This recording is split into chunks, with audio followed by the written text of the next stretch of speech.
Hello, and welcome to this week's podcast, The Fate of the World, Election 2024, Part 3, Vance. JD Vance is running as the VP for the Trump administration, but who is he? He first gained the public's attention when he authored his book, Hillbilly Elegy, which was turned into a successful movie. At the time, he spoke with NBC about his book. The interviewer asked, "You write about adverse childhood consequences that some kids suffer in growing up, being sworn at, insulted, or humiliated by your parents." His answer, sure, check.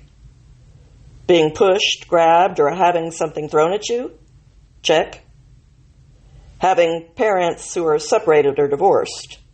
Check. Living with an alcoholic or a drug user? Check. Living with someone who is depressed or attempted suicide?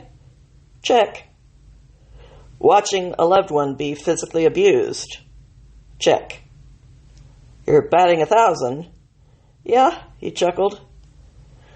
JD Vance has not led an easy life. His should have been a life that became a sad statistic. His parents grew up poor in the rural Kentucky Appalachia, while his childhood was no easier in the Rust Belt of Ohio. He escaped what he called his cultural inheritance and turned it into a best-selling memoir. The book struck a nerve during the 2016 election cycle, and he became a go-to guest on cable, on CNN as a commentator, and in print as a contributor to the New York Times, where he was the voice of the working class. Megyn Kelly asked him, "Do you think that it explains why, when the so-called coastal elites were getting very upset over the many offenses that Trump caused, some of the sexism, some of the foul-mouthed language, that this was not particularly shocking because a lot of these folks had grown up around that?" Absolutely. I've criticized a lot of Trump's rhetoric, and I'm not a big fan of some of the things that he said, but there was almost a sense where people were offended by Trump, not because of the substance of what he had said, but because of how he said it. Good society people should not talk in this way, and I just never quite understood that criticism. Vance served his country as a United States Marine, as a corporal in the 2nd Marine Aircraft Wing, in a combat zone during the Iraq War.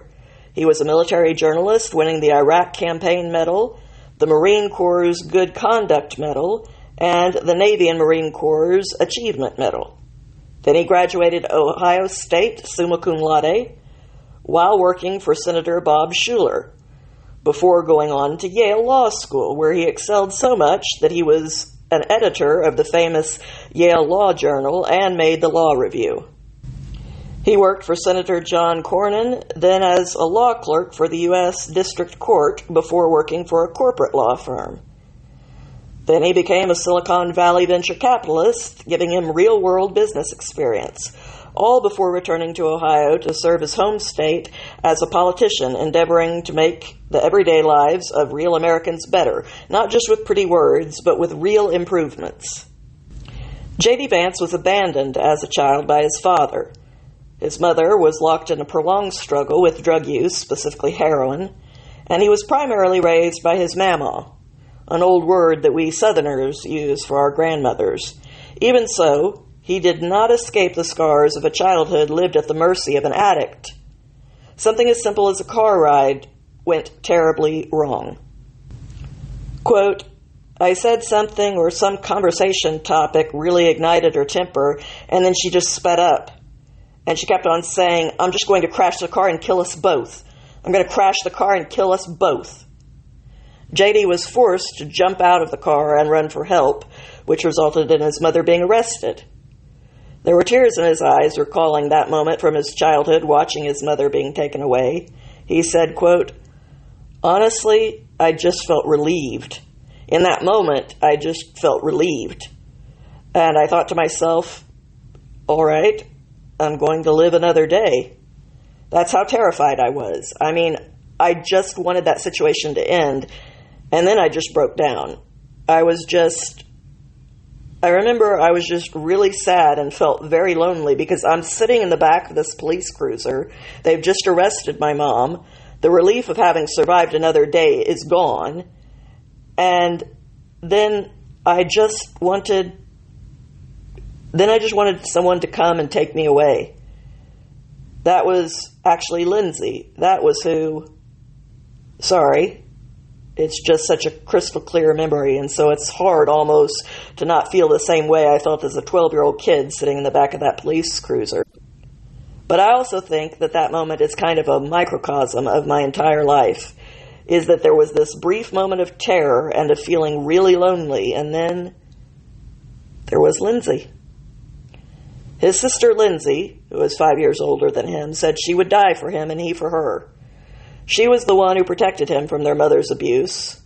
Bonnie Blayton, their mamaw, took JD to live with her after that while his sister got married and went on to have 3 children. JD says there was no greater influence on his life than his beloved mamaw. Quote, "She really just got me. She understood when I needed someone to ride me. She knew when I needed love and comfort. She knew when she needed to just be sympathetic. She was really smart. She taught him to live by a code of personal responsibility and that there were 3 things that he had to get: good grades, a good job, and get up and help me." Quote, "She was very good with a gun. You know, Mamaw, when she died, I think the number is 19 handguns, loaded, that we found in her house in various places. And she didn't hesitate to threaten to use them." Quote, "Yeah," she said, "look, you're going to come stay with me. And if anybody has a problem with it, they can talk to my gun." Although Lindsay still feels guilty that she could not do more to, quote, "step up" for her brother, despite being so young herself, JD says, quote, "she shouldn't. We've talked a lot about that, and I just don't think that Lindsay should feel guilty at all about it. She had found her way out, and I was looking for my way out." Later, when he read a study about people from disadvantaged backgrounds internalizing a feeling of inferiority and assuming that they were just genetically destined to accomplish no more than the people around them had, it made him determined to change the way he thought about his own possibilities. This was the start of a road that would take him to Yale. His professors still remember him and how he stuck out. One such professor and mentor, Amy Chua, author of The Battle Hymn of the Tiger Mother, recalled, "You would think there's nothing in common between a Chinese-American immigrant child and a guy from Appalachia, but I saw a lot of myself in him. He was a little bit of an underdog, didn't quite fit in." Her story started him thinking about his own life and led to him first contemplating attempting to write his own story down, and she encouraged him to do just that. She also advised him to focus on his love life after seeing how in love he was with his classmate, Usha Chilakuri.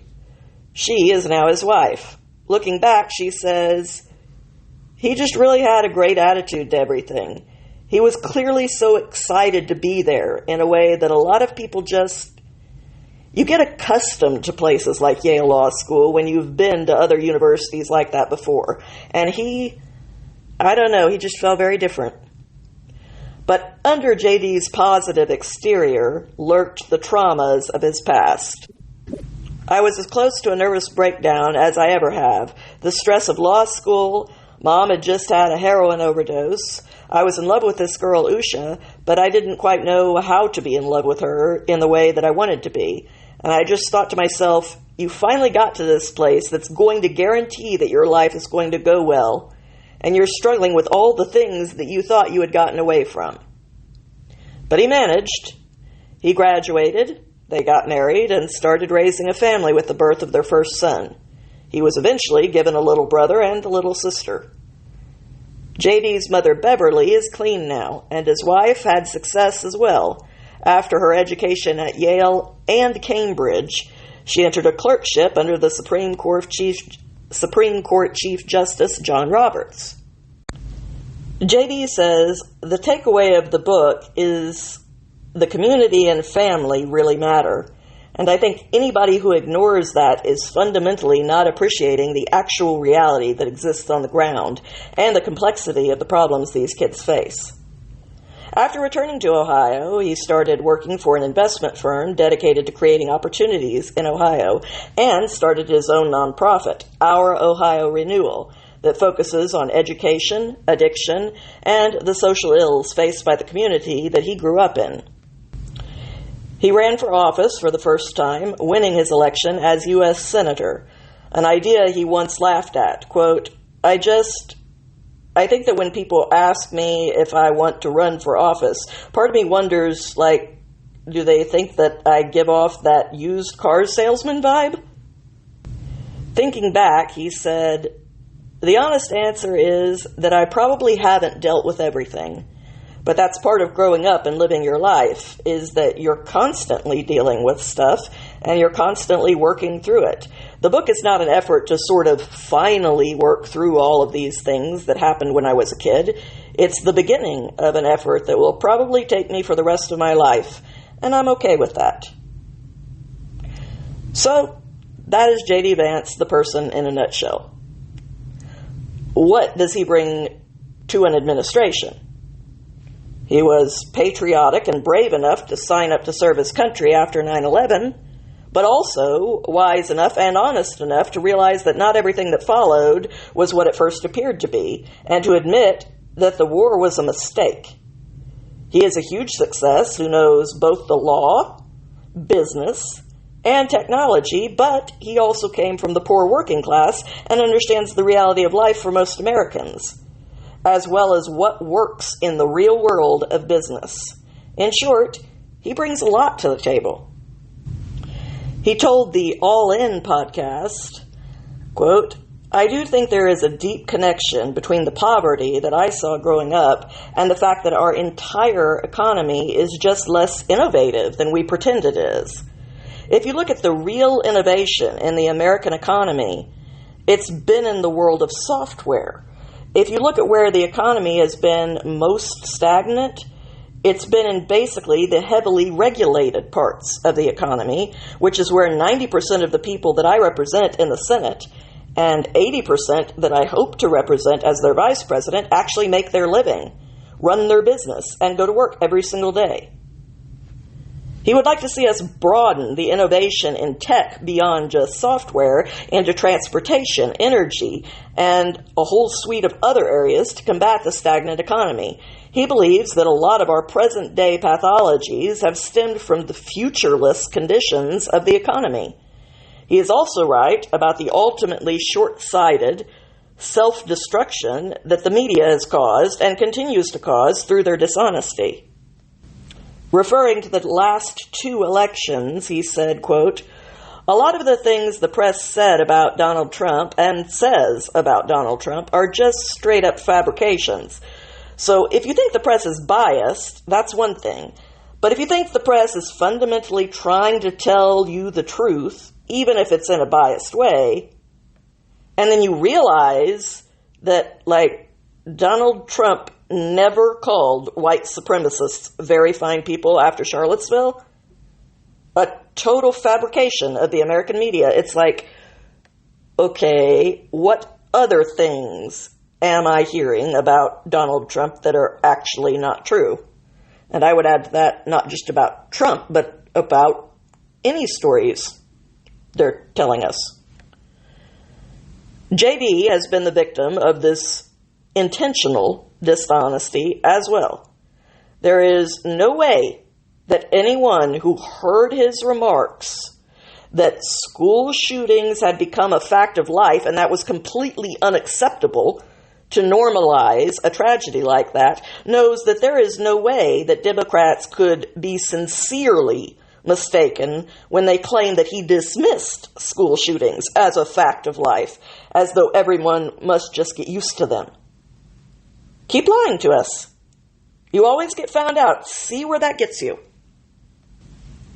Quote, the second thing is, the year of my birth, which is 1984, by the way, good year, my man. Also good book. There's this chart that's really interesting, and it tracks corporate profits the wages of workers, and the size of government. And for pretty much my entire life, the wages of workers was stagnant. Corporate profits were going up, and the size of government was going up. And there was a 4-year period where the wages of workers outpaced the size of government and corporate profits. It's the 4 years that Donald Trump was president. And I think that we have to, give some credit where it's due. The policies actually work. And if you go into the presidency saying, I don't think Donald Trump's going to be a good president, and then, lo and behold, he's the best president at least in a generation, it's like, okay, time to change my mind and admit to myself, but also to the people who listen to me, I was wrong about Donald Trump. He was a hell of a good president.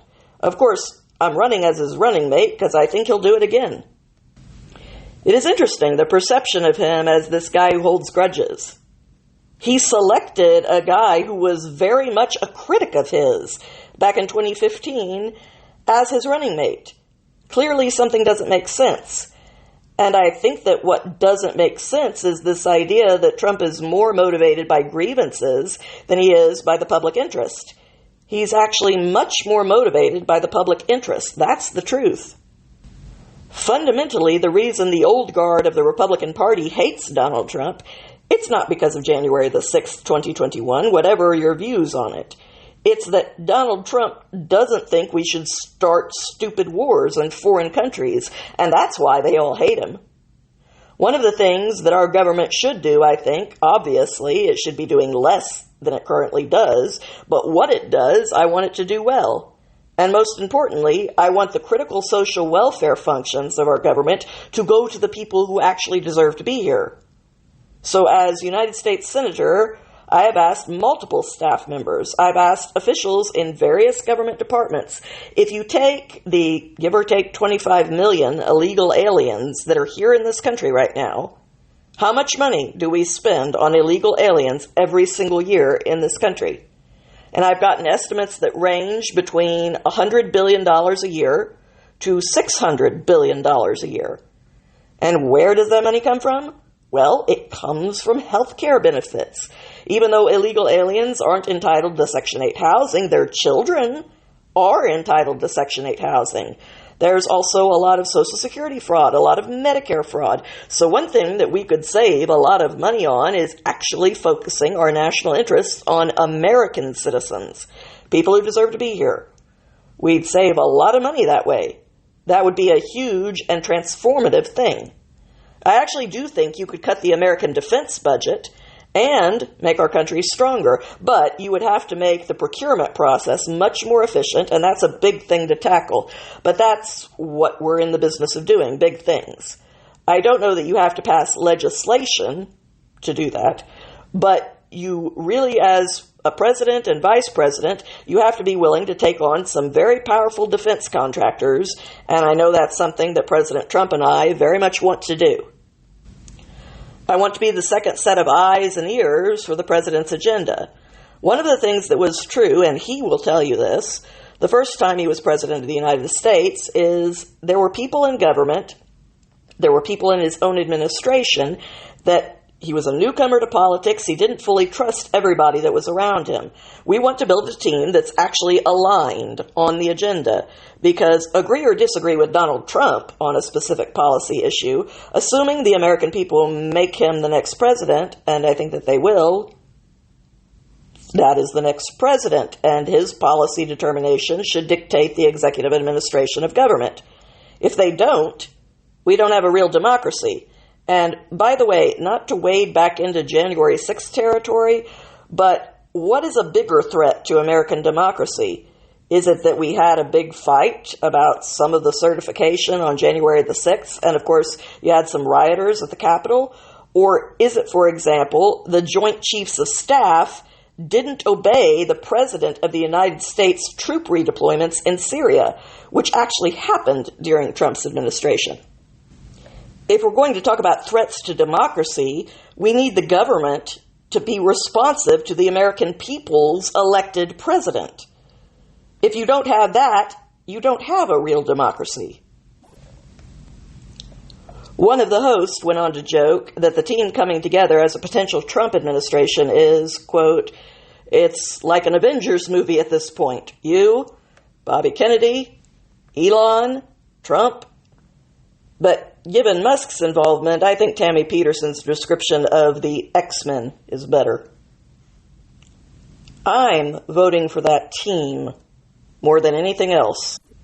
With Bobby Kennedy in charge of reining in the overstep of intelligence agencies and, more importantly, addressing the chronic disease epidemic and getting these toxic chemicals out of the only food I can afford to purchase, now that's something that will make a real difference in my life. I like that pretty much everyone on the team understands that we are going to go bankrupt. We won't be arguing about any of the programs because they will all be gone. We are going to be bankrupt in 10 years if we don't drastically stop the waste going on in the government. As a nation, it took us 200 years to go from having no debt to the first $1 trillion. Now we're adding an additional $1 trillion to our debt every 3 months.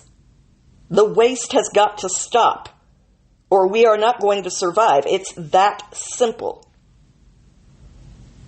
That waste includes taxpayer-funded investigations into the racist history of milk, paying $21 per meal for illegal aliens in exchange for a plate of spaghetti and hot dogs.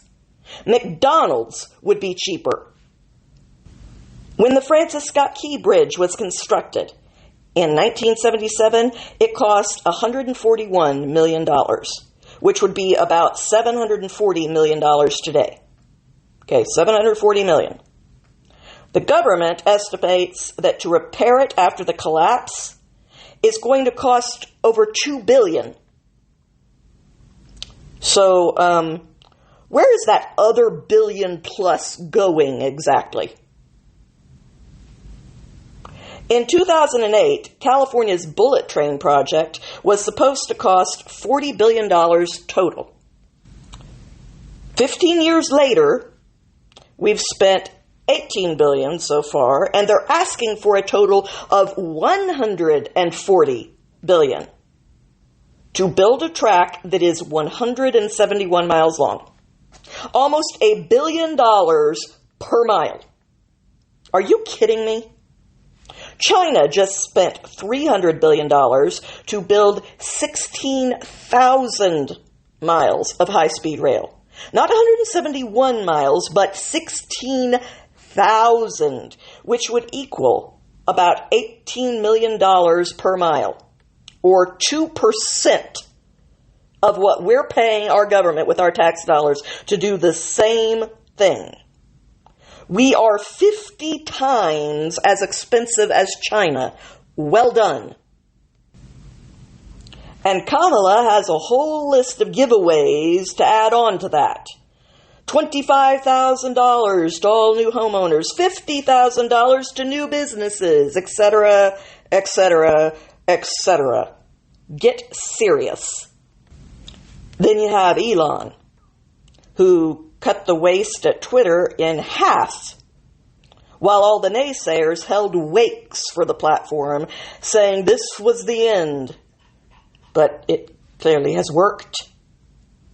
No one gets better results from their companies, despite impossible goals on seemingly unrealistic timelines and under unreasonable restrictions and opposition, than Elon. Who better to go through our government and clean house? Elon has done more in terms of real impact for environmental causes through Tesla than all these other environmentalists combined.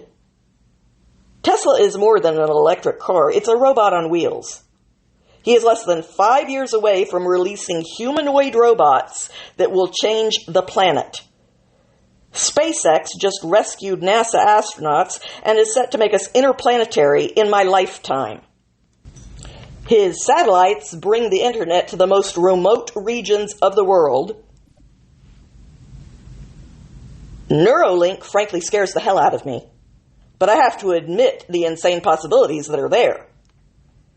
AI, at least the one that Elon is creating, as opposed to the insane ones that Google has created, is also going to revolutionize the world. If it was just Elon and Bobby Kennedy, I'd be sold. List the accomplishments of the people on the other side. Word salad and non-specific platitudes, DEI, an open border crisis, a crashed economy, a world on the brink of World War III and nuclear exchange, the October 7th genocide, Iran on the verge of getting a nuclear weapon, a crime epidemic, and, under Tim Walz, the BLM riots. Are you kidding me? If you think I'm trading Elon and RFK for that, and a nationally reinstated Roe v. Wade instead of it being decided state by state, and having no irritating remarks or tweets, which is all you're offering me, when we'll soon be too bankrupt to care about any of that, you're out of your mind. I'll put up with the occasional statements that I find disgusting, and I do, way before I'll put up with catastrophic politics that actually impact my life a heck of a lot more than words do. JD pointed out, quote, one of the ways that Biden and Harris opened up the American southern border was through executive orders. It was an executive order that suspended deportations. It was an executive order that ended the Remain in Mexico policy. So you can screw up a lot through EOs, but you can also fix a lot through EOs, which is certainly something that we're focused on. I, like the host, am old enough to remember back in 2008 when Obama beat Hillary Clinton in the Democratic primary because he had opposed the Iraq War and she had supported it. And then he got elected to President of the United States, and the whole country seemed to recognize that the Iraq War had been a disaster. It destabilized the Middle East, etc. And Dick Cheney was kind of demonized as the Darth Vader Prince of Darkness figure, which basically was right. He was the principal architect of the Iraq War.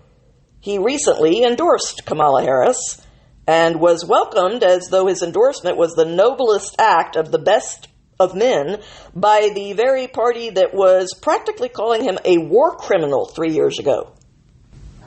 In the opposite direction, a few weeks ago, Bobby Kennedy endorsed Donald Trump. So we now live in a world with a dynamic where the Bush Republicans are now Harris Democrats and the Kennedy Democrats are now Trump Republicans.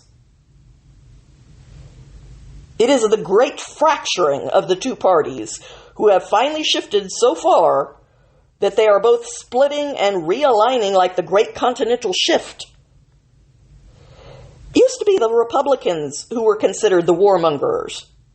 Now it's the Democrats who want to get involved in every war they're given the opportunity to without getting it over with, so these wars can drag on and make them more money. Which is why they virtue signal with empty calls for a ceasefire that they know is not possible under the conditions that they've created. Dick Cheney gave us the Patriot Act that turned our own agencies' attention on Americans and condoned torture for the first time in modern America. What does it say that he is now on the side of Kamala Harris? His positions haven't changed. But apparently the Democrat positions have. Democrats used to attract the health nuts and naturalists. Now they're the ones dumping chemicals into our food and encouraging everyone to pop pills for everything under the sun. And now the health and fitness people have become Republicans. True environmentalists are now on the right, as Kennedy, a lifelong environmentalist, points out. Atrazine is banned in Europe but it's in 60% of our drinking water, and we have the earliest onset of puberty on the planet, along with skyrocketing breast cancer rates and sperm counts at 50% of what they were a generation ago. Endocrine disruptors are the most likely cause of this. It's Republicans who are concerned about the overfishing of the seas, while leftists have only one environmental cause worthy of their concern: carbon. Shards from exploding wind turbines, the blades of which are bigger than the Eiffel Tower, are killing the whale populations, but environmentalists don't care. These wind farms are also decimating the bird population, including our magnificent birds of prey. They don't care about that either. We are destroying the soil. But environmentalists on the left want to ignore the science and follow a child priestess, Greta Thunberg, in a rain dance to appease the climate gods by throwing soup on the Mona Lisa, as they dump toxic chemicals into the oceans, etc. The superstitious and unreasonable zealots, who were run by their religion above all else, used to be on the right. Now they're on the left. The left used to defend even a Nazi's right to free speech, even though they hated what they said. And now they want to censor half of their fellow Americans because they want no heretical questioning of the tenets of their religious principles. They shout the slogan, "We're not going back," as they go directly back to the 20s, 30s, and 40s to open anti-Semitism, hedonism, and wars. The bigots used to be on the right. Now they're on the left. It was the left who once said that you shouldn't judge someone based on the color of their skin, but on the content of their character. Now the left says that's racism. It was the left who called for the elected leader of Israel to be removed by foreign powers. And even if you dislike him, that is the definition of colonialism, which I thought the left was against. It used to be the left that wanted hard science instead of myths. Now the left proudly promotes the idea that you can change your chromosomes by muttering the right incantation and putting on the right set of clothes. The left used to be against sexist tropes. Now it's them who are promoting the idea that a boy can't like pink without that making him a girl. It used to be Republicans who were considered uneducated, and now the leftists on college campuses prove daily that they are the most uneducated group in decades. The Republicans used to be the traditional ones, while the Democrats wanted to explore new ideas. Now the Democrats want to go back to the old ideas of communism and socialism, which is even worse because they're not only old ideas, they're bad old ideas that failed every time, while it's the Republicans that are bringing in innovative minds like Elon Musk. The Republicans used to be the party of the rich elites, while the Democrats championed the working class, and now that's completely reversed. The Democrats despise the working class. The media used to be part of the working class, with friends who worked regular jobs that helped them keep their finger on the pulse of normal people. Now the media is made up of and only interacts with the elites. It used to be the left that preached the virtue of tolerance and acceptance of all. Now they try to censor people with different ideas and use rhetoric that has assassins firing bullets. Republicans used to be the fat cats, while Democrats came from the real world. Now the Democrats are made up of lifelong politicians who've never had a real job out in the world in their lives, while it's the Republicans who are bringing in the JD Vances and Elon Musks, who have run the most successful businesses in the world. As an independent, this is the weirdest thing I've ever seen. It's worse than musical chairs. It's like Freaky Friday on a national scale. But as JD pointed out to the All In podcast hosts, One way to think about it is that we traded Dick Cheney for Bobby Kennedy, and that's an upgrade I'll take every single day. One way of understanding it is you have to ask yourself who is benefited and who is harmed from the last 30 years of the bipartisan consistence in this country.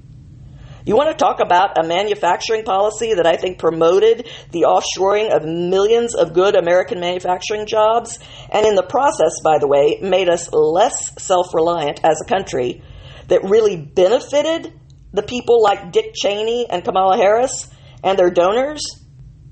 It didn't benefit the people that I serve in the state of Ohio. If you ask yourself who actually went off and fought these ridiculous wars, it was very often working and middle-class kids in communities like mine. It wasn't the family of our current leadership class, by and large. Of course, there are exceptions. And you go through each of these issues, and what you find is, increasingly, Republicans are the party of working and middle-class people. You know, Bobby Kennedy has talked about this a lot, and I think he puts it better than I ever could, that you go back even 30 years ago, and approximately 80% of the wealth in American counties went in places that voted Republican. And about 20% of the wealth went to places that voted Democrat. Now, it's 70% of the wealth goes for Democrats, and about 30% of the wealth goes for Republicans. And you saw this in a big way. Just one illustration is, I believe in 2012, Wall Street, which I think Wall Street has been the main beneficiary of globalization, of a lot of the policies I pushed back against and criticized in the last 30 years.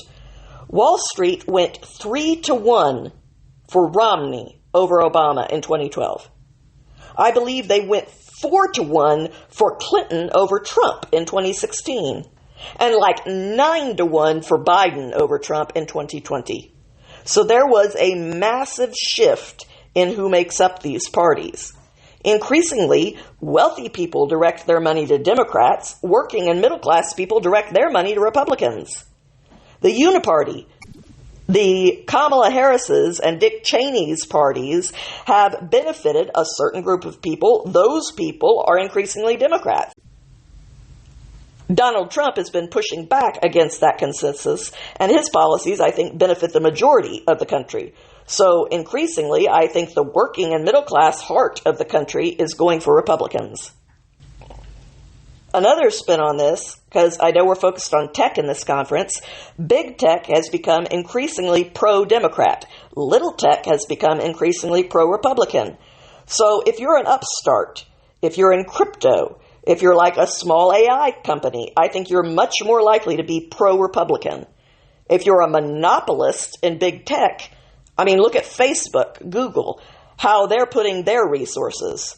It's much, much more pro-Democrat. There are a lot of different spins on it, but fundamentally, I think the people who've benefited from American decline are becoming Democrats. The people who have suffered from it and are pushing back against it are Republicans. They continued discussing some of the issues that are set to impact tech and business in general, as well as free markets and free speech. Quote, as somebody who's defended Lina Khan from some of her critics from the right, I think that fundamentally what Lina Khan gets correct is that big tech really is a threat. It's a threat to free speech. It's increasingly oligarchic. It controls too much of what we're allowed to say. And also it controls a lot of the ways that capital gets invested in these various ecosystems. But where I think Lina Khan goes wrong is that you're exactly right. You need the singles and doubles. You need sometimes a medium-sized company to buy a smaller company for $300 million. That liquidates founders, that gives the venture funds, some money goes back into the system. I don't know her super well. My basic read on Lina is that she is so anti-monopoly as sort of a baseline bias, and that becomes anti-merger and acquisition as a baseline bias. That Google buying YouTube is a much, much different thing from a $2 billion market cap healthcare company buying a $500 million market cap healthcare company. But I think that we have to sort of draw a very big distinction between little tech and big tech. And look, I'm going to keep on making that argument, both in public and private to Lena. And hopefully she comes around to our view a little bit. I do think some of her ideas on big tech are right. On immigration, one of the hosts asks, why can't politicians just do what 80% of the country wants?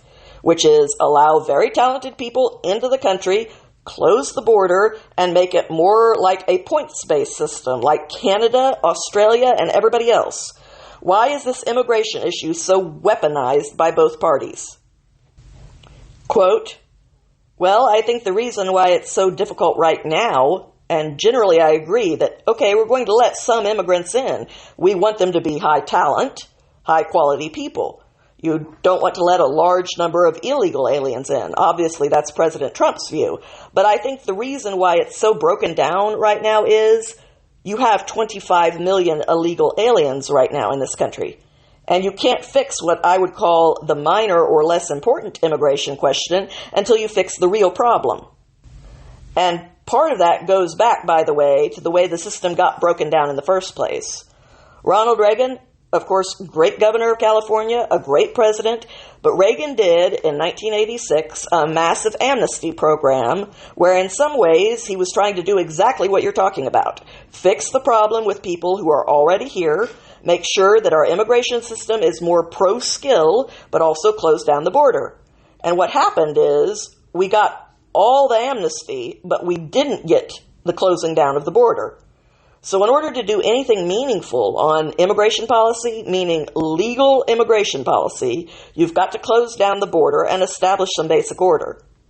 I'm married to the daughter of legal immigrants to this country, and I, of course, love not just my wife, but the whole extended family.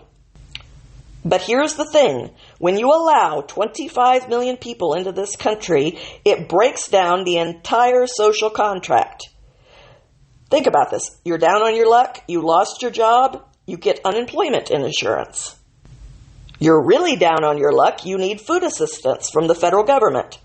I believe as a conservative that part of being in the same American family, whether your family has been here for a generation or 10 generations, is that we support people who are down on their luck. We don't want a cradle-to-grave welfare state, but we want to support people. We don't want kids who are dying because of starvation because of no fault of their own. We want to promote some basic fairness. But we want to help people out when times get tough. But you can't do that if you extend that generosity to tens of millions of people who can't even be here in the first place. But I think that what Kamala Harris has done at the border, it's not just bad economically, it's not just bad for public safety. She has eroded the very foundation of the social contract in this country. We talk about division in our politics, and Kamala has this ridiculous slogan, "We're not going back." The reason why politics is so divided is because she has turned American citizens against one another while she places the interests of illegal aliens above American citizens. You want to turn the page and get back to common American citizenship?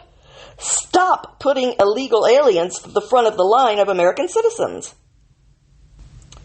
He told a story from 2017-2018. Quote, I was at a business conference, and I happened to be seated next to one of the largest hotel chains CEO in America.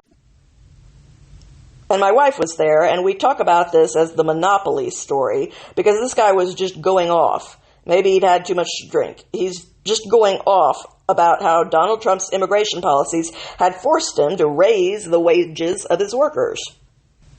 And I was like, oh, that's an interesting fact. Explain more about this, sir. Please, I want to understand.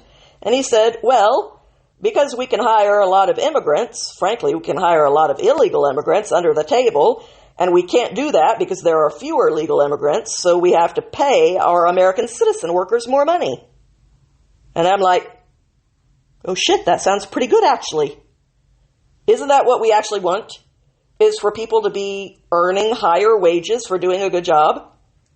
So there's definitely an economic piece of it, but I also think this is chilled out a little bit, partially because we're in an election year. I think if Kamala Harris won, I think it would come back with a vengeance. But I think about all these ridiculous land acknowledgments where people say, well, I want to acknowledge that this belonged to this tribe before I was here. And if you genuinely think that you have to acknowledge a Native American tribe from 300 years ago, then one attitude that comes along with this is, why can I control at all who comes into the country? I have no right. I think it's the empathy, it's the guilt, it's all these things. I have no right to say who comes into my community. And I think, again, it's deranged, but I think that's part of it. I think the economic piece of it is part of it. And for my listeners in Australia, I know you all do land acknowledgments, and that's a commonplace thing over there. Just understand over here it's not. That's completely new, and most people have yet to even know that it's being done anywhere, unless you follow politics really closely.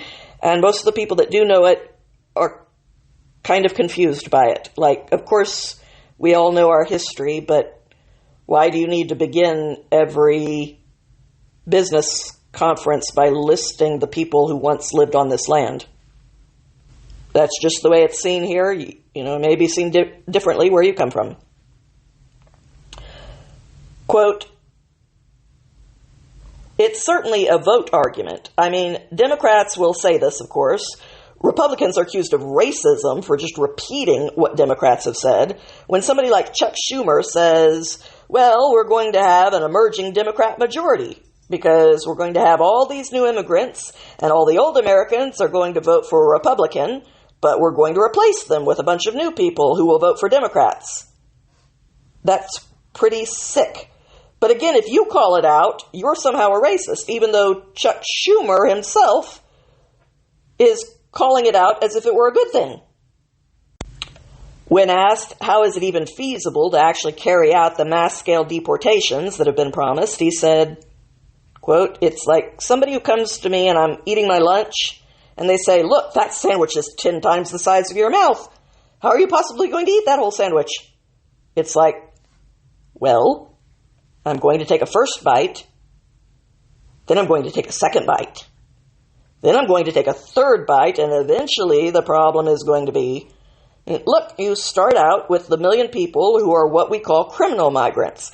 People who have committed violent crimes in some form or another. Get them out of the country. Yes, handcuff those people and force them out of the country. But you also do other things simultaneously. First of all, you stop the bleeding. You undo Kamala Harris's policies that opened the southern border in the first place. I got a piece of legislation in the United States Senate. We've got a lot of colleagues who are signed up for it, which would tax remittances. We know a lot of people are earning money and then sending it back to Central America or wherever they came from. If you end that practice, then you have a lot of people that go back willingly. I think you ought to make it harder for people to hire illegal labor as opposed to American citizens. You tick through these things, and I do think that that's the sandwich approach to this, is you try to take it one step at a time. But the most important thing, and I think the deportations focus again, it is important because we are going to deport people, but the most important thing is to stop the bleeding. You've got to stop the millions of people flowing across the southern border every single year. It happened because of Kamala Harris's policies. It's going to stop when Donald Trump is president. And I agree with him. Yeah, you forcibly deport people who are dangerous. The other people are here for jobs. You take away the jobs, you take away the ability to send money back. You don't have to massively deport these people because they'll leave on their own. The big thing is to stop more people from coming in. When asked about JD's visit, Elon Musk's visit, Bobby Kennedy's visit, all of which showed that a lot of these immigrants are from Asia and the Middle East, and what is going on from a national security standpoint, he said, quote, if you look at this, that is the open door. So if you want to come to this country, that is the open door. And God knows why some of them want to be here. Given what's going on in the Middle East, I do worry about middle-aged males from Iran coming into this country through the American southern border. I actually asked a Border Patrol agent about this on one of my visits. Great guy, was actually kind of heartbroken because he signed up to protect his country, and he's a relatively recent immigrant. I could tell that by his accent. The guy's very nervous and very heartbroken about the fact that he can't do his job. And I feel like an idiot in hindsight because I asked the guy, why do you think this guy is Iranian? And he said, well, because he came through and he said he was Mexican. And I was like, well, couldn't he have been Mexican? He said, well, he didn't speak Spanish. I was like, oh, that's a tell. Mexico, legal alien, doesn't speak Spanish. That's probably a pretty significant tell. But it's happening because this is what Kamala Harris has done. She's created this massive gap in our national security, and people are taking advantage of it. It's really not that surprising. When asked about our codependent relationship with China, we buy a lot of cheap products from them versus our adversarial relationship with them, which may be entering a Cold War, especially if they become aggressive with Taiwan, which supplies our microchips. That said, number one is the energy piece of it is very important. Part of the way that you reshore American manufacturing is that you open up American energy. It matters for crypto. It matters for AI. You've got to open up American energy or you're never going to have, whether it's the next generation of manufactured good or past generations, you've got to open up American energy. That's number one. Number two is, look, I don't want to go to war with China. I think it would be hugely destructive. But I do think that we have to reshore more American manufacturing. One of the weird things about China, if you think about past eras of developing nations, so go back to when the UK was the most advanced economy in the world and America was a developing nation. Well, one of the things that happened was capital was flowing from the UK into the United States, from the developed into the developing nation. What's really weird about China is that it's like Americans borrow money from Chinese peasants to then buy the things the Chinese peasants are making for them. So it's not just the goods flow that's jacked up, it's the capital flows that are jacked up. Donald Trump is going to be the next president of the United States, and this is something we're going to have to figure out, is that you need to balance both the capital and the goods flows. I'm not saying we're going to have absolutely no trade with China, but right now the relationship is fundamentally that the Chinese have figured out they can create a massively producer society while America becomes a weaker and weaker consumerist society. That is the broken nature of the relationship, and I think rebalancing is the right way to think about it. We have got to do it, and I think we're way, way behind the eight ball. I really do think that we have to recognize that we have massively overregulated the real world, overregulated transportation, overregulated energy, overregulated home construction. I think you could get a lot more gross, whether it's 300 or 150, just by massively reducing the amount of regulatory burden in the real economy. And again, I'm an optimist. I'm fundamentally an optimist on both crypto, blockchain, Web3 stuff, but also on AI. And the way out of this may very well be to radically open up the way the technology innovation drives things in the United States. And just on this point about China, one of the real conceits of the 30 years of globalization that I think was really, really deranged, and in hindsight, very wrong. Bob Lighthizer, who was Trump's trade representative, talks a lot about this, is we had this conceit that we could separate the manufacturer of things from the design of things. So if you get an iPhone right now and you get it out of the box, you will see that it says designed in Cupertino, California. Of course, the implication is that it's manufactured in Shangshao or wherever they're manufacturing iPhones these days. The idea that the iPhone is designed in Cupertino is increasingly no longer even true. It's something that we lie to ourselves about. Because the people who are doing all the manufacturing of the hardware of the iPhone are getting much better at design and innovation. Part of the reason why I care so much about this manufacturing thing is whether it's antibiotics, for example. Why hasn't an American invented an antibiotic in 30 years? It probably has something to do with the manufacturing of antibiotics is done almost entirely in very low-cost manufacturing areas. You can go through a whole host of goods like this, but if you want a high-tech, high-dynamic growth economy, you have to have some native manufacturing and some self-reliance. So these two things are very related, and I think a big part of getting back to 4 or 5% growth is accepting that, yes, we're going to have trade, but we can't let everybody make all of our stuff. JD acknowledges that most people vote for the presidential candidate, not the vice presidential candidate, but as he pointed out on Meet the Press, quote, Donald Trump delivered rising wages and a secure border. Kamala Harris has delivered an open border and falling wages relative to inflation, and groceries and housing and so forth. I'm here to help define our opposition a little bit. I think that unfortunately, Kamala Harris has run a campaign where every time she's in front of voters, a teleprompter is in between. She doesn't really talk to the media, like at all. She hasn't answered, I think, a single tough question from a reporter. So, yeah, one of my jobs is to get out there and just make sure that the American people know that this is a person who supports open borders, who suspended deportations, who stopped the Remain in Mexico policy that kept a lot of Americans safe. And, of course, my job is to help govern once we actually get elected. But, again, I think most people are voting for Donald Trump or for Kamala Harris. That's just the way it is. When asked if he would use the FDA to block access to the abortion pill, he said, well, no. What the president has said very clearly is that abortion policy should be made by the states, right? You, of course, want to make sure that any medication is safe, that it's prescribed in the right way, and so forth. But the president wants individual states to make these decisions because, look, Margaret, California is going to have a different abortion policy from Ohio, which is going to have a different abortion policy from Alabama.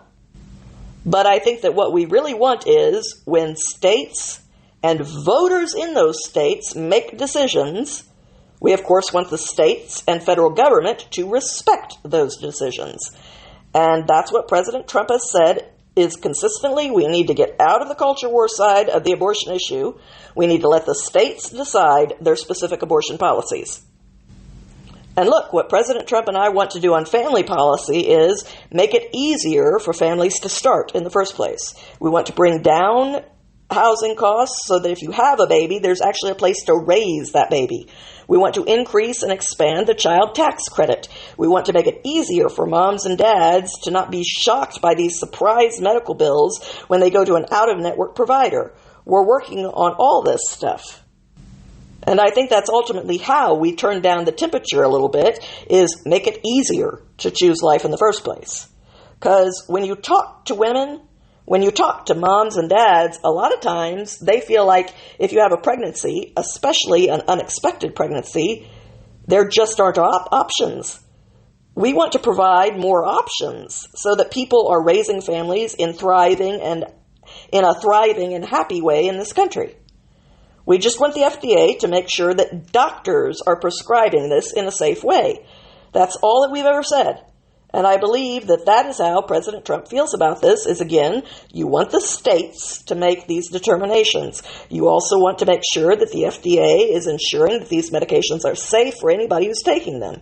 Margaret, antibiotics are safe, but we want to make sure that they're prescribed by doctors. And the doctors are properly monitoring this stuff so that people don't get hurt. And we've talked now for 6 questions on abortion. I think that President Trump has clearly said there are no litmus tests on this particular issue. He just wants to make sure that drugs are safe and effective before they're out there on the market. And, of course, that doctors are properly controlling this stuff so that people don't get hurt. And again, Margaret, I mean, we talk about abortion. I think President Trump's views on abortion are extremely clear. What's interesting, of course, is that President Trump is trying to find some common ground on this issue, and you have Democrats who have supported abortion right up to the moment of, and sometimes even beyond the moment of birth, which is just sick stuff. And I think it's such a contrast. She tried to argue with him, saying that's not accurate. It is accurate. In fact, the Born Alive Act, multiple members of the current Democratic administration, including our vice president, supported that legislation. They have supported taxpayer-funded abortions up to the moment of birth. I just think it's bizarre, and you contrast it to Donald Trump trying to find some common ground on this issue. Here again, she interrupted to say that the position of sending abortion back to the states was just a cop-out to avoid having to take a position, to which JD responded, No, that the states, that's an important part of our federal process, is the states are sometimes going to make these decisions for themselves, and I think that's how you find some common ground. He went on to advocate expanding the child tax credit in order to try to address the plummeting birth rates and the impact that they will have on everything from the economy to Social Security. He pointed out that while the Biden administration has supported a smaller child tax credit, even this version has languished untended during their administration. He advocated expanding the current $2,000 tax credit per child to as much as a $5,000 credit per child, if they could get it passed through Congress. And he wants it to apply to all Americans, not just those in certain income brackets. He has sponsored legislation to end the practice where parents choose an out-of-network provider and get surprised at the hospital with unexpected bills that they are immediately saddled with on top of the expenses of a new baby. Quote, and again, on the Harris administration, I have to push back on something a little bit, Margaret, because when these comments where I said parents should pay lower taxes via the child tax credit came out, the Harris administration immediately jumped and said, we disagree with this. The Harris campaign said, we disagree with this. So do they want the elimination of the child tax credit, or were they just being careless in responding to remarks that I made 3 years ago? I don't know. They should clarify it, maybe in an interview with you, but of course Kamala Harris refuses to do interviews with anybody. When accused of opposing universal child care, he responded, well, what I've opposed is one model of child care. We, of course, want to give everybody access to child care. But look, in my family, I grew up in a poor family where the child care was my grandparents. And a lot of these child care proposals do nothing for grandparents. If you look at some of these proposals, they do nothing for stay-at-home moms or stay-at-home dads. I want us to have a child care policy that's good for all families, not just a particular model of family. And that's what I've said. I'm just saying that I don't want us to favor one family model over another. If you've got grandparents who are at home taking care of the kids, I think they deserve to be treated the same way as other family models by their government. With the most condescending expression I've ever seen, she asked, gay families? They'd be included? All families? To which she got the disappointing reply, all families would be included. Of course, all families would be included. Referring to the Trump-Vance platform from the RNC, the pro-school choice position, the 529 savings accounts, etc., she asked if he thought young kids should have access to preschool. And he said that, again, the position they had taken was that they wanted to make it easier for people to choose whatever they wanted, whether it's school choice, which would apply to all families, or putting their kids in preschool. The idea is for there to be more options. Then his more recent interview with Megyn Kelly was brought up, where he discussed the attacks that have been made on his family by white supremacists because his wife is not white. She asked how concerned he was about this type of hatred following him and his family to the White House. He said, quote, well, look, it's going to follow us wherever we go because that's the nature of public life in America, and it's disgraceful. Look, I love my wife. I'm very proud of her. I'm extremely lucky to have met her and to have gotten the chance to build a life with her. And my attitude on this is, if people want to attack me, attack my policy views, they're welcome to. I signed up for it. My wife didn't sign up for it, and by the way, she's way out of their league, the people who are attacking her. So I wish they would just keep their mouths shut, or at least focus on me. But look, it's the nature of public life in this country. My wife's pretty tough, and she knows what we signed up for. I imagine it's hard to keep your temper when you hear things like that, she said, stone-faced. Yeah, I get pissed off sometimes, certainly. When people attack your family, and certainly attack your family for something that no person can control. And I do think there's been this thing in America where we've said that we should judge people based on their skin color, based on their immutable characteristics, based on things that they can't control. I frankly think that unfortunately a lot of people on the left have leaned into this by trying to categorize people by skin color and then give special benefits or special amounts of discrimination. The Harris administration, for example, handed out farm benefits to people based on skin color. I think that's disgraceful. I don't think we should say you get farm benefits if you're a black farmer. You don't get farm benefits if you're a white farmer. All farmers we want to thrive, and that's certainly the President Trump and JD Vance view of this situation. But I do think, unfortunately, when our leaders divide us by race, you're going to have hate on the left side of the political spectrum. You're going to have hate on the right side of the political spectrum. We should just judge people based on individual characteristics and based on merit. And that's certainly what President Trump and I want to do.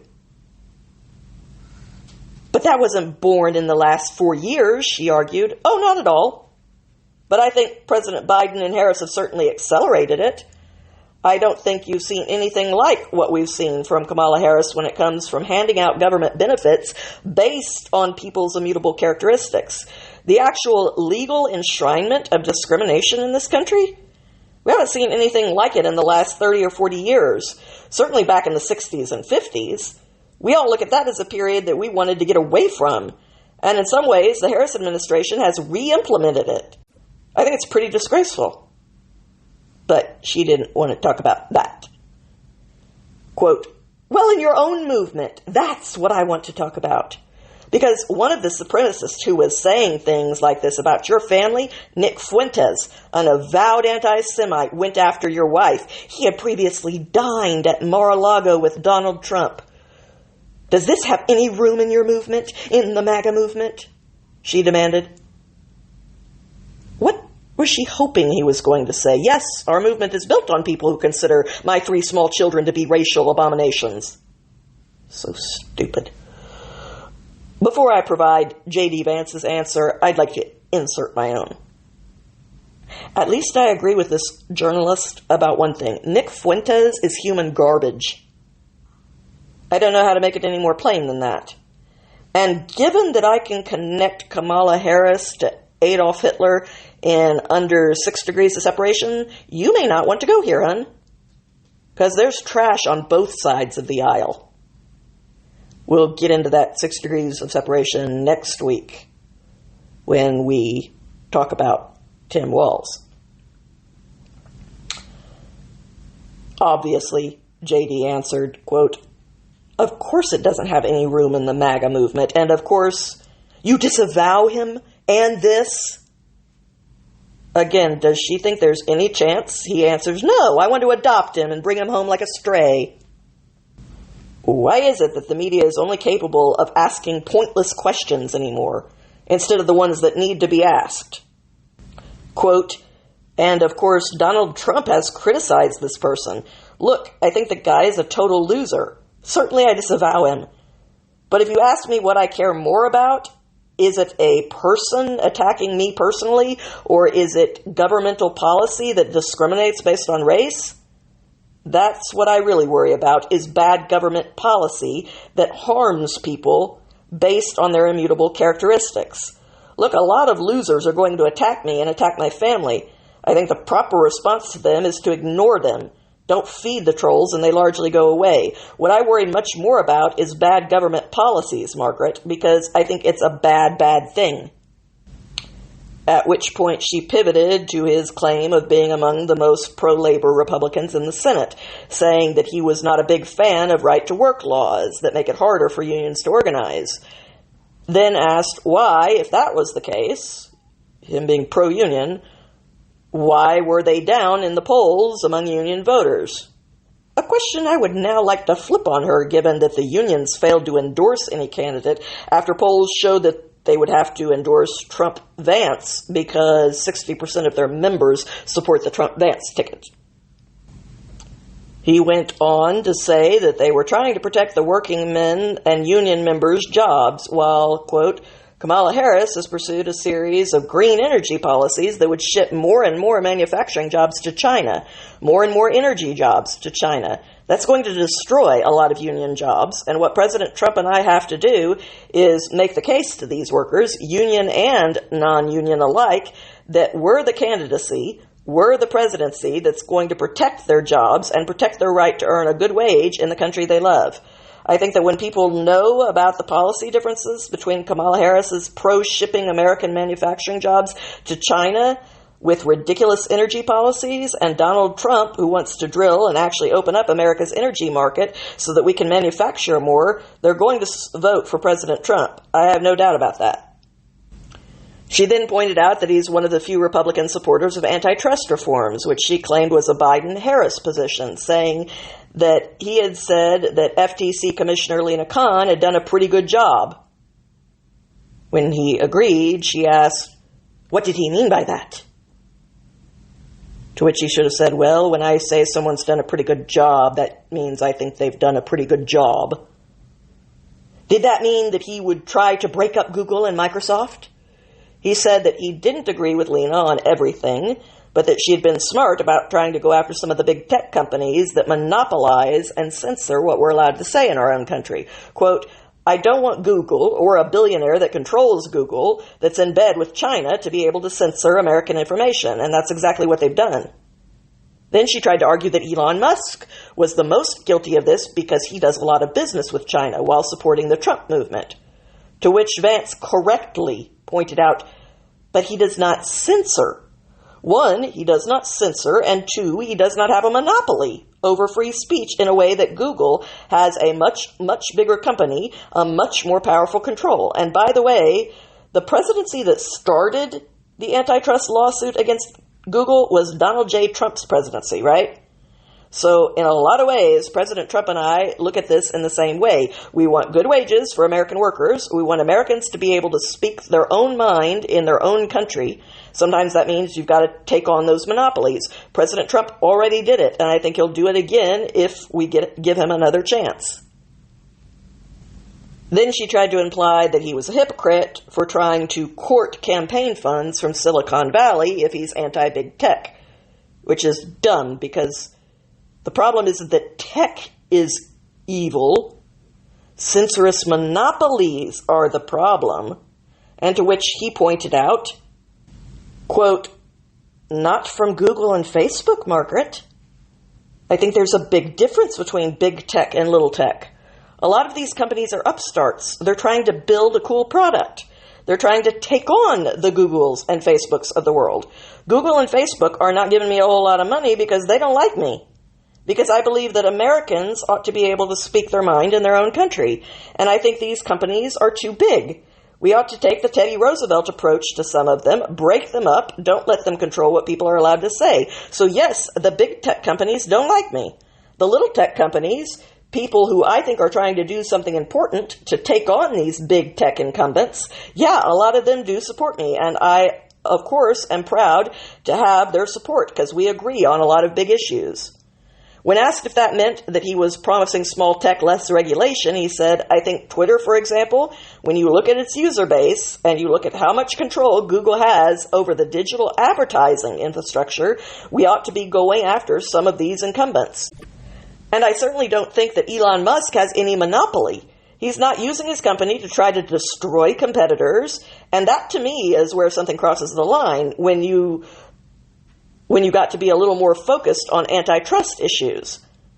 Defeated, she moved on to the end of the war in Afghanistan, which was negotiated by President Trump, the execution of which, by the Biden administration, Vance has been an outspoken critic of. She pointed out that there were about 80,000 Afghans left behind who worked for the United States and asked if America owes them. Should we bring them here?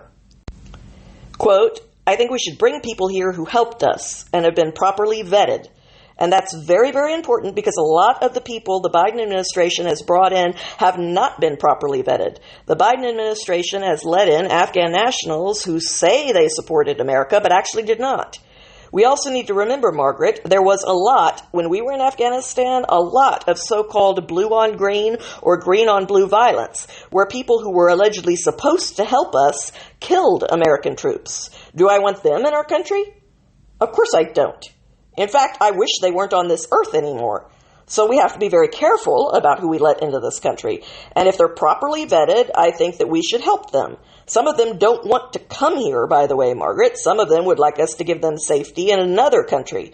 You don't have to bring every single person that helped the United States into the United States. You can send them to other places as well, but certainly I don't think we should abandon anybody who's been properly vetted and actually helped us.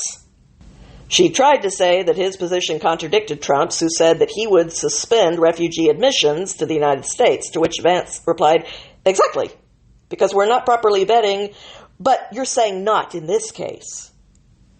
No, absolutely I'm saying in this case, Margaret, because we're not properly vetting the people that are being let in through the refugee programs. What President Trump said is very important. You cannot show up at an American consulate and say, I help the Americans, go let me into America, because, at which point she interrupted again, arguing that that's not how the process works.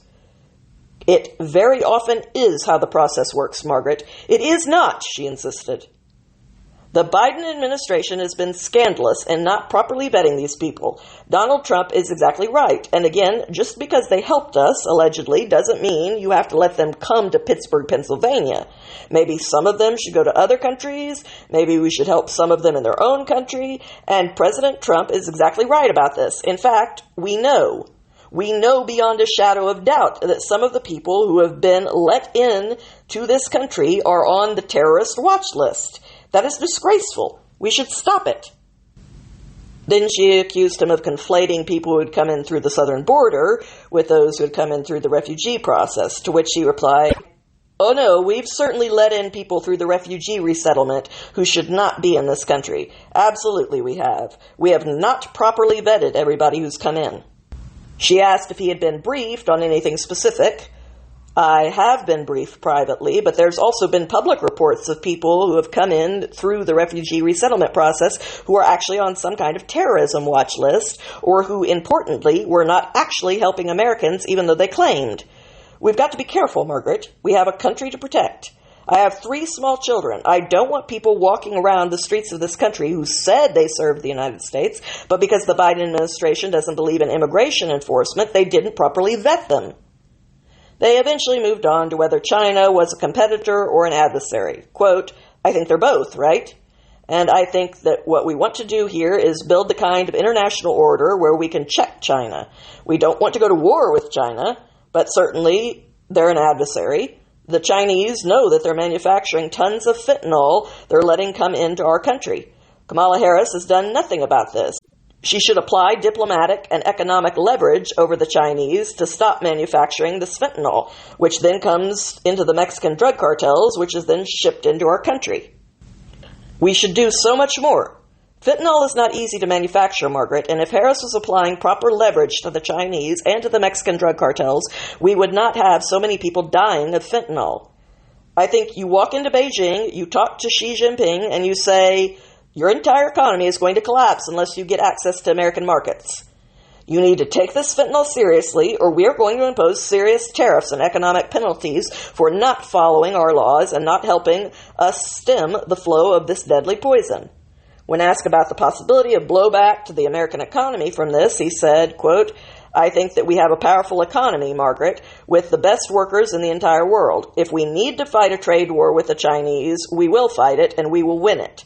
But we cannot do what Kamala Harris has done and be so terrified of using the economic power that we have that she's not even willing to stop the flow of the deadly poison coming into our country. Then she said that President Trump had characterized Vladimir Putin and Chinese President Xi as lovely people and asked if Vance agreed. Quote, I think that President Trump gets along with world leaders and there's nothing wrong with him complimenting them as people if it makes him more effective diplomatically.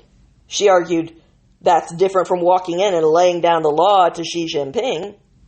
Quote, oh, no, it's not, actually, he countered. Because you're better able to lay down the law like President Trump did. if you actually have a good relationship with people and they trust you to follow your word.